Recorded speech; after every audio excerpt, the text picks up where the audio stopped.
आपसे बस ये जानना चाह रही थी कि ज्ञानवापी में जो शिवलिंग है उसकी पूजा का अधिकार हिंदू पक्ष की ओर से मांगा जा रहा है, दावा करते हुए कि वो शिवलिंग है हमारे आराध्य मैं तो जज नहीं हूँ, मैं जज होता तो मैं भी फैसला सुना देता। व्यक्तिगत राय क्या है आपकी? नहीं, कोई व्यक्तिगत राय नहीं है। होनी चाहिए नहीं, उनकी आस्था का सवाल है। कोई व्यक्तिगत मेरी राय नहीं है। जैसे वहां पर अजान नमाज की इजाजत है। सुन लीजिए, मेरी कोई व्यक्तिगत राय नहीं है इसके बारे में। मथुरा वाला मामला भी कोर्ट में चला गया। हाँ, जाना ही चाहिए, जब झगड़ा है। आपको नहीं लगता कि इस देश में हिंदू और मुसलमान के बीच एक सीधी लकीर खींची जा रही है? हाँ, इस तरफ ऐसा हिंदू है, लगता है। इस तरफ मुसलमान हाँ, है। ये लकीर मिटानी होगी, कम आपको करनी होगी। किन उदाहरणों से ऐसा लगता है, ये मैं आपसे जानना चाहती हूँ। कौन कौन से वो ऐसे मसले हैं इस वक्त देश में जिससे आपको लग रहा है कि ये एक डिवाइड क्रिएट किया जा रहा है? कई तो मसले हैं और कई बिना मसलों के हैं। मसले बताइए, कौन से हैं मसले? मसला यही है कि क्या लाउड स्पीकर विवाद आपको मसला लगता है? जमीयत हिंद के ऊपर बैन होना चाहिए, इसको बंद किया जाना चाहिए। हम अगर तब तो आपकी आवाज ही बंद हो जाएगी। हम वही तो कह रहा हूँ ना, हमारी तो आवाज पहले से बंद है। आप सिलेक्टेड चीजें तो सुनती हैं और वही सुनाती हैं। आप सिलेक्टेड चीजें सुनती हैं, वही सुनाती हैं। के जरिए बातचीत ऑलरेडी बंद है। वो आपकी आवाज तब बंद है जब आपकी ओर से कहा गया धमकी वाले अंदाज में कि शरीयत में दखल हमें कतई मंजूर नहीं होगा। आगे आप बोलते हैं सत्ता का नशा कोई अच्छी बात नहीं है, धैर्य की परीक्षा ना ले सरकार। ये आपका बयान नहीं, है। हम तो ये कह रहे हैं कि धमकी दे रहे हैं, कह रहे हैं क्या आपकी जुबान बात आप बंद कर कह दिया रहे है हैं? सरकार नहीं ने। नहीं, ये तो आपने अपने अरे आपने जो बोला है मैं लिख के लाई हूँ, मैं आपको हेडफोन पर सुन के लिख कर लेकर आई हूँ।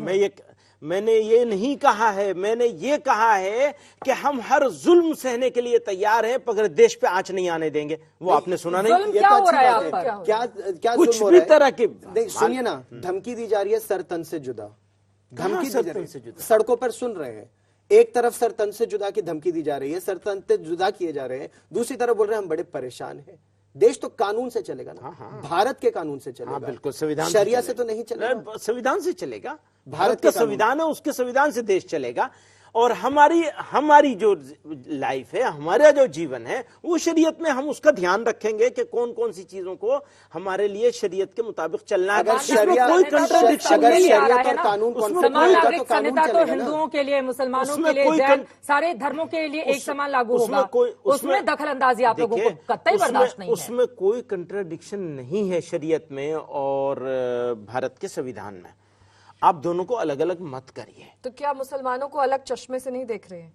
मुसलमानों को अलग चश्मे से कौन देखेगा? अलग चश्मे से उत्तर प्रदेश की बात कर लीजिए, क्योंकि हाल फिलहाल का मामला मदरसों से जुड़ा हुआ है, जहां पर यह कहा गया है कि दुआ के साथ साथ अब राष्ट्रगान भी करना होगा। हाँ, इसमें क्या बुराई है? आप उसको ठीक मानते हैं? बिल्कुल बुराई नहीं। तो इतना विरोध क्यों हुआ? मैं कहा, इतनी चर्चा हुई सर। किसी ने विरोध, किसी एक आदमी का नाम बताइए जिसने विरोध किया हो। वंदे मातरम कहने में इतनी दिक्कत वो एक अलग बात है, वो एक अलग स्टोरी है। वो स्टोरी क्यों अलग है? एक बात समझिए, ये तो अगर बात को एक आप कह रहे हैं कि हम देश की अखंडता के लिए, देश एकजुट रहे, यूनिटी रहे, सब समान है, सब धर्म समान है, तो वंदे मातरम कहने में इतनी दिक्कत क्यों? अब वही तो मसला है कि आप राष्ट्रगान पर बात शुरू करती हैं और वंदे मातरम पर आ जाती हैं। तो जब आप इस तरह से अपने ट्रैक इतनी जल्दी जल्दी चेंज करेंगी, तो मैं तो अकेला हूं, आप तीन है, तो मैं कहाँ टिकूंगा आपके सामने? थर्ड डिग्री में बैठे हुए ना आप, तो थर्ड डिग्री में बैठेंगे तो यही हाल होगा। ये बताइए, नए मदरसों को सरकारी अनुदान सरकार ने बंद कर दिया है। अच्छा किया, इस बात का जिक्र किया। अच्छा किया है। अच्छा किया। मदरसों को कोई अनुदान सरकार का नहीं मिलना चाहिए। योगी सरकार अच्छा काम कर रही है। ये बिल्कुल सही किया उन्होंने, बहुत ही अच्छा किया है। बल्कि पुरानों का भी बंद कर देना चाहिए। पुरानों का क्यों बंद होना चाहिए? इसलिए कि उसकी जरूरत नहीं है। सरकार क्यों चलाएगी मदरसे? मदरसे कौन चलाएगा? मदरसे जो जिसको जरूरत है मदरसे की वो चलाएगा, जिसको नहीं जरूरत है वो नहीं चलाएगी। भाई कम्युनिटी को अगर जरूरत है तो कम्युनिटी चलाएगी, आधी रोटी खाएगी।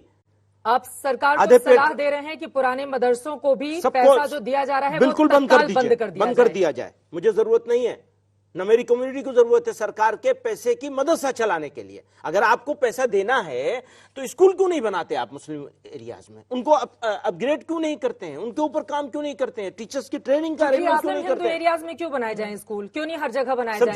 सब जगह बनाने चाहिए। आप कह रहे हैं मुस्लिम एरिया में बनाए? नहीं, जो मदरसे के कॉन्टेक्स्ट में बात हो रही है, अदरवाइज मैं ये नहीं कह रहा हूं। लेकिन ये भी सच्चर कमेटी ने क्योंकि कहा है कि मुस्लिम एरियाज में प्राइमरी स्कूल्स और सेकेंडरी स्कूल्स नहीं है। बच्चियों के लिए मुस्लिम एरियाज में प्राइमरी स्कूल्स और क्यों पिछड़ रहा है इस देश का मुसलमान? इसलिए कि आप स्कूल नहीं बना रहे। क्यों रोजगार नहीं है, उसके पास शिक्षा नहीं है, क्यों आप स्कूल नहीं बना रहे। और मदरसों को पैसा दे रहे हैं। कैसी नॉनसेंस की बात बंद है। कर देना चाहिए हाँ, ना? बिल्कुल बंद कर देना चाहिए। बिल्कुल बंद मदरसों कर को पैसा देना सरकार को बंद कर देना चाहिए। क्या कम्युनिटी खुद चलाएगी। भारत के मुसलमानों में कट्टरता बढ़ रही है? क्या ये चिंता की बात है? क्या इस्लामिक स्टेट की मानसिकता भारत के मुसलमानों में बढ़ रही है? मुझे जो चिंता है वो तो है जरूर कि बढ़ सकती है, क्योंकि देखिए जब एक तरफ बढ़ेगी तो दूसरी तरफ भी बढ़ने का पूरा चांस है। लेकिन आप देखेंगे अगर क्योंकि आपने आईएस का जिक्र किया है, तो हमारे प्राइम मिनिस्टर साहब ने भी इसको माना है, ऑस्ट्रेलियन प्राइम मिनिस्टर ने माना है, और बहुत सारे ग्रुप्स ने माना है कि जितनी बड़ी संख्या में इंडिया में मुसलमान हैं वो इंडोनेशिया के बाद सबसे ज्यादा यहां है। और एक बात और बता दूं आपसे, इंडोनेशिया से भी ज्यादा है। आपने तो बयान दिया है ना कि हिंदुस्तान में जो मुसलमान हैं वो दूसरे बहुसंख्यक हैं, तो अल्पसंख्यक का दर्जा छीन लेना चाहिए। नहीं, आप, वो आपका टेक्निकल बयान बात है। टेक्निकल वो कैसे है? टेक्निकल देखिए, मैं मुसलमान को माइनॉरिटीज्म से निकालना चाहता हूं, मैं मुसलमान को मायूसी से निकालना चाहता हूं, मैं मुसलमान को अलगावपन से निकालना चाहता हूं, मैं उनको होपलेस नहीं होने देना क्यों चाहता मायूस है इस हूं। देश आपकी का वजह से मुझे यकीन है, ये आप 3 लोग यहां बैठे हैं, मुझसे कितना भी सवाल करें लेकिन इस बात पर सहमत हैं आप कि कह रहे इस हैं देश की बहुसंख्यक हैं। इस देश आप की ये मान रहे हैं कि बहुसंख्यक इस है देश मुसलमान। की इस देश यही बात तो की इस देश की आपके सबसे विरोधी बड़ी वाले भी कहते ताकत, हैं। इस देश की सबसे बड़ी ताकत इस देश का मुसलमान है। मैं ये चाहता हूं, मैं ये चाहता हूं कि इस देश का मुसलमान इंस्पायर हो एपीजे कलाम साहब से।